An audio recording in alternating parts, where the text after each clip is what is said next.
Good evening, everybody, and thank you for being here. On behalf of CEPT University and CEPT Exhibitions team, I welcome you to this wonderful evening. We are happy to bring to you a retrospective on Jawaharlal Nehru University, the Masterplan. The exhibition commemorates 50 years of Jawaharlal Nehru University and CP Kukreja's first monumental large-scale commission beginning in 1969. We are thankful to Samir for connecting us with Arunima Kukreja, the director of CP Kukreja Foundation for Design Excellence, which has led to hosting this exhibition at CEPT. To start this evening, I invite Arunima Kukreja to say a few words about the exhibition and the CP Kukreja Foundation for Design Excellence. Following Arunima's remarks, we will have a fireside chat featuring Dikshu C, the Managing Principal of CP Kukreja Architects, and Dr. Meghal Arya, Professor, Faculty of Architecture, CEPT University. They will discuss the role of institutions in nation building, reflecting on the impact of architecture in society and culture. I invite Arunima to say a few words. Thank you so much, everyone, for coming here today, and thank you to CEPT for being so encouraging to put up this exhibition, The Masterplan. Truly, without you, we couldn't have done something so beautiful. Through the Masterplan, we wish to take each one of you on a journey through CP Kukreja's seminal work in designing the Jawaharlal Nehru University.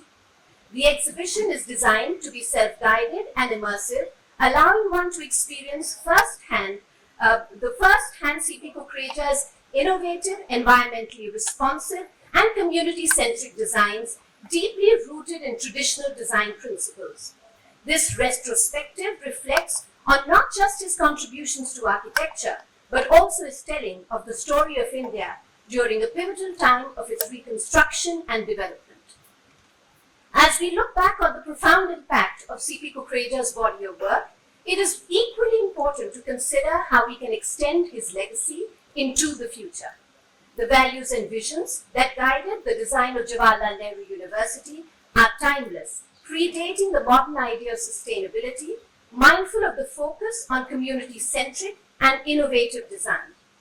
To ensure that these principles continue to inspire and shape the architectural landscape, we felt that one must invest in the next generation of architects who will carry forward this legacy. For this, the CP Kukreja Foundation for Design Excellence was established. The foundation is dedicated to nurturing the new generation of architects and designers, providing them with opportunities to explore and innovate and continue to push the envelope. By promoting education, research, and collaboration, the foundation wishes that the principles of sustainability, innovation, and community engagement remain at the forefront of architectural practice. Through various events, workshops, and seminars, the foundation brings together students, educators, and professionals to share knowledge and collaborate on new ideas. Both the Masterplan exhibition and the work of CP Kukreja Foundation for Design Excellence highlight CP Kukreja's dedication to forward-thinking design, environmental responsibility, and community-focused architecture. The idea of this exhibition started with one surviving 50-year-old hand-drawn master plan of the campus. It was then a two-year-long journey of archiving and research, and this is what we have now. It's been a very passionate work of 2 years. The exhibition has been curated by artist and architect Vishal K Dar, and I hope you enjoy the exhibition after this. Thank you.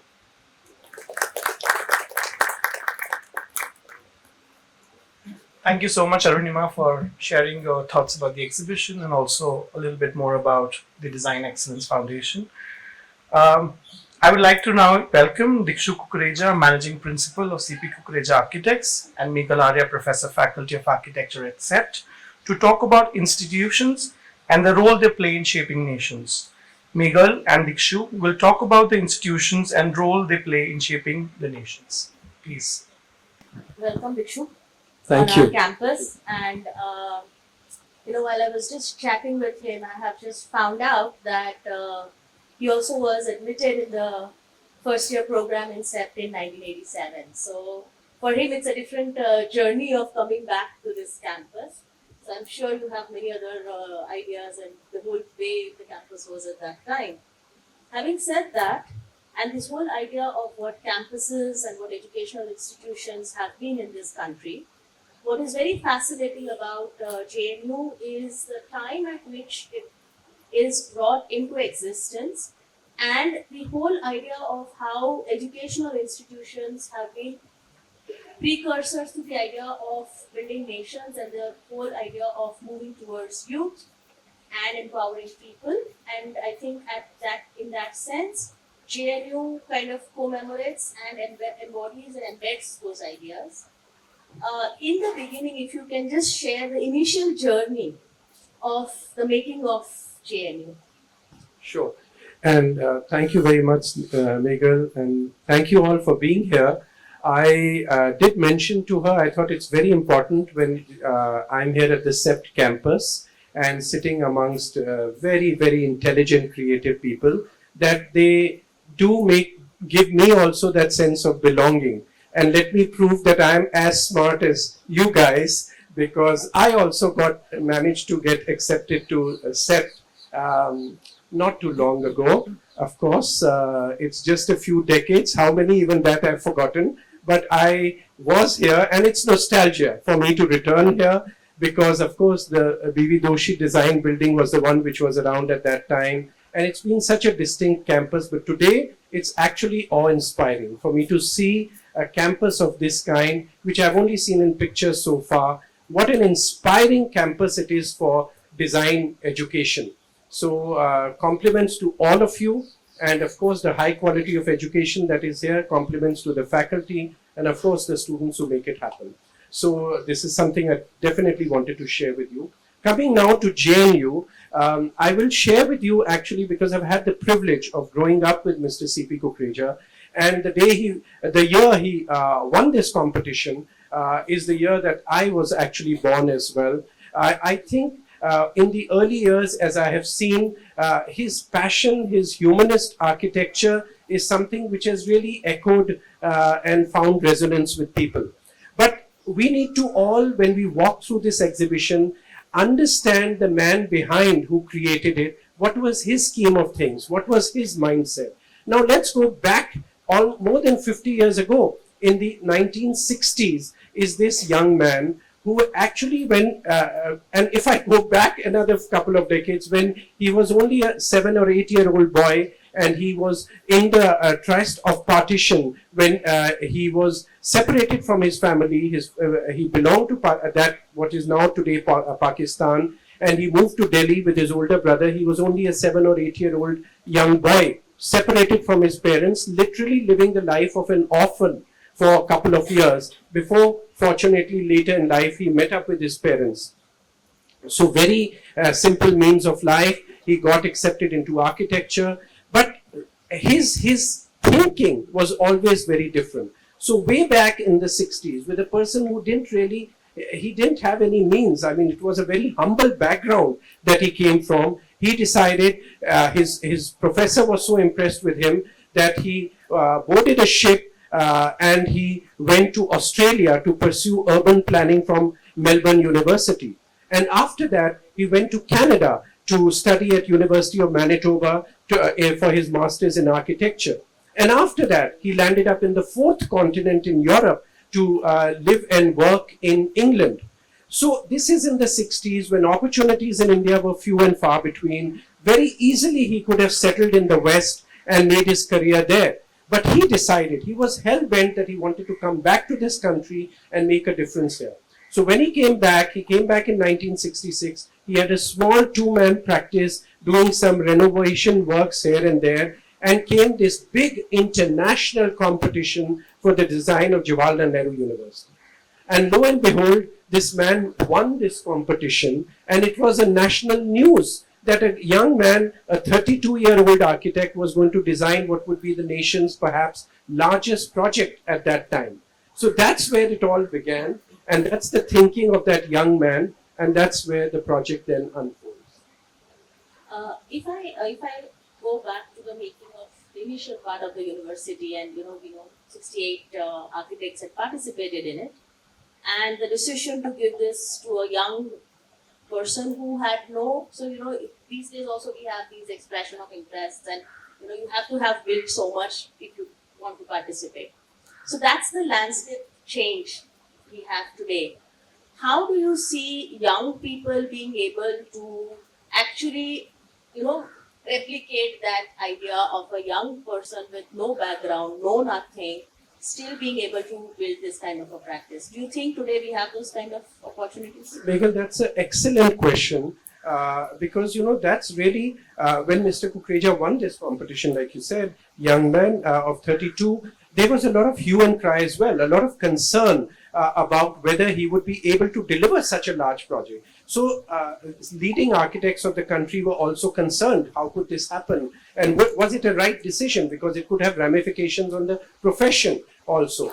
So this matter actually reached right up to the office of the Prime Minister of the country, Mrs. Indira Gandhi.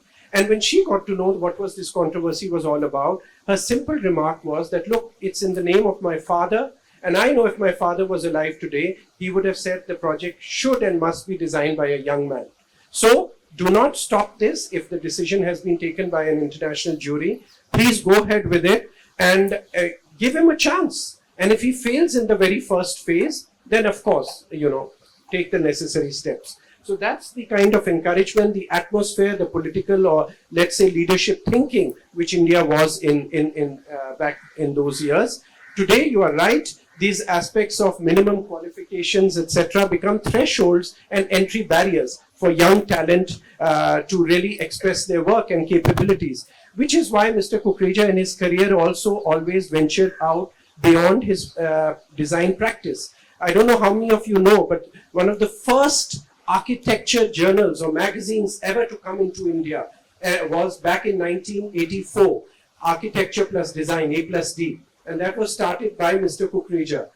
Similarly, there was the first interior magazine that came up, and later he went on to establish the Sushant School of Art and Architecture, because for him, it was always two sides of the same coin, art and architecture, just the way the philosophy in CEPT is. So this is how he tried to do that. Today, we are trying through the CP Kukreja Foundation, which Arunima just spoke about, the same endeavors, that how do we bring young talent and give them the limelight and platform. So one of the things where we have tied up with NASA is the CP Kukreja Design Trophy. And one of the competitions that we had was where students could redesign a public space from wherever part of the country they come from. And now those entries are going to be published very shortly. And we are making efforts to take those entries and designs to civic bodies, municipal councillors, and talk to them that, look, here is the talent, the student or the creator behind it. Here is the opportunity. Why don't you give the student this platform to come forward and make his project be realized? That's very promising. I'll just take one more question because I know that everybody wants to see the exhibition. I had a conversation with Vishal, the curator, and one anecdote he mentioned about the JNU was that once it was ready, the students started taking over the place and they started painting the walls and appropriating some of the spaces. And Mr. Kukreja went up to Dr. Parthasarathi, who was the vice chancellor. I'm sure you're familiar with that story. And said, what is this happening? And Mr. Parthasarathi said, you should be happy that the students have taken over the campus. You should, it's your greatest success story that the students have taken over that campus, right? And from that, there's a small lesson for us as architects that when we are designing these large campuses for students, one aspect of space planning, of course, is the classrooms and the formal requirements and the area statements, etc. But there is also this need for spaces for the don't know whether informal is the right word, but places for students to express themselves, students to become part of that education which is beyond the classroom. You have in your current practice a lot of educational institutions also that you have designed. Does this play a role somewhere? So, well, you yourself are an authority on institution design. Very few people have the kind of knowledge that you carry, Meghal. But in terms of, yes, this is an interesting thing where Mr. Kukreja is that young man, highly possessive about the buildings he had designed, as if he literally owned them even after they were built. He was aghast to see that students were putting posters on exposed brickwork, etc. So he marched into the VC's office and said, "What is happening to my buildings?" So the VC explained him that you should take this as a compliment, that people are reacting to your buildings, are getting comfortable with them and expressing their own voice through your building. So it's become like a canvas for their opinions and expressions to come out. So that's about the time of JNU. Today, I still believe that institutions are like a microcosm of a city. I mean, when you design a university campus, particularly a residential campus, which most higher education institutes are, you are having not just students coming and learning in those academic buildings, but there's an environment of learning that is there. You have faculty living on campus. You have faculty's families living on campus. So you could have a two-year-old or younger infant to the parents of the faculty member. So you have actually, it's like a residential township, and you have all the facilities that go in a township in a campus, whether health centers, sports, recreation, etc., etc. So I believe that at campus, there is no better building typology than an institutional design which can literally shape the future of our country, of the people who graduate from there, how they can become the change makers. Again, I will talk about this campus which impresses me so much, that walking through these corridors, working in these very well articulated natural daylight spaces, I'm sure the kind of inspiration and many, many public spaces that are being created, these large steps, etc., which I'm sure you students hang out on and exchange ideas, thoughts, debate, etc. I think all these kind of design of spaces is as important as air-conditioned classrooms or air-conditioned libraries. This has been my belief in institutional design, that the kind of publicness that you can create through spaces are probably sometimes more important than just the state-of-the-art classrooms and conference rooms that you might be doing. Okay, thank you. Anybody from, I think we'll wrap it up because we should go and see the exhibition rather than talk so much about it. Does anybody in the audience? Yes, Jinraj. I just want to compliment.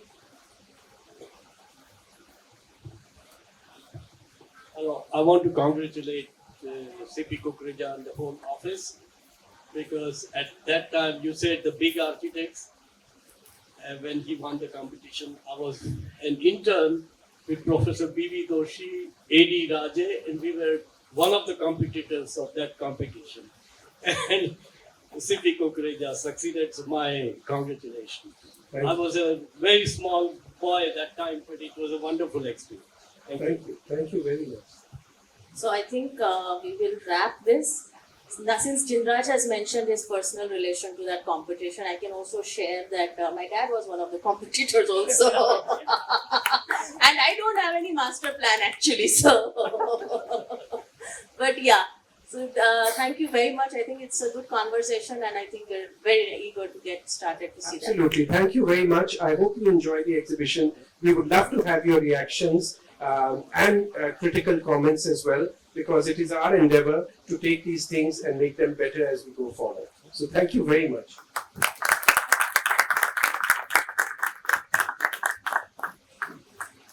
Thank you so much, Dikshu and Meghal. That was indeed a conversation for all of us, with all these anecdotes coming up and knowing who all were competitors of that Masterplan activity.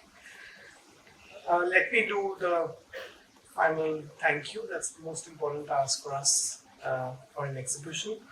The exhibition wouldn't have been possible if there was not so many individuals supporting us in different capacities. I take the opportunity to thank Arunima Kukreja, Dikshu Kukreja, Rachit Gaur, Ishan Budhiraja, Rajiv Sharma, and the teams at CPK Archives, CP Kukreja Architects, and CP Kukreja Foundation for Design Excellence. I'm also thankful to Vishal Dar, the curator of the exhibition. Special thanks to Panasonic and TNS Technology Solutions for technology support. I'd like to thank my colleagues at CEPT University, our Provost Rajit Surut, Deputy Provost Academics Chirayu Bhatt, Registrar Anita Hiranandani, and Head of the Library Dr. Haya. I'm grateful to the exhibition team, Jay Thakkar, Rishabh Jain, Chandni Chabra, Ishika Soni, Junaid Sheikh, Monica Chaurasia. I also extend my thanks to the communications team, Sunita Arvind, Antara Patel, Hemant Sharma. Thanks to Firakleza, Punit Vyas, the campus office, the IT team for event support. We now invite you to join for the official inauguration, followed by refreshments. Enjoy the exhibition and rest of the evening. The exhibition will be open for public viewing from 27th July to 11th of August from 10 a.m. to 8 p.m. at the Lilavati Lalbhai Library, CEPT University, Ahmedabad. Thank you once again for joining us, and please enjoy the exhibition.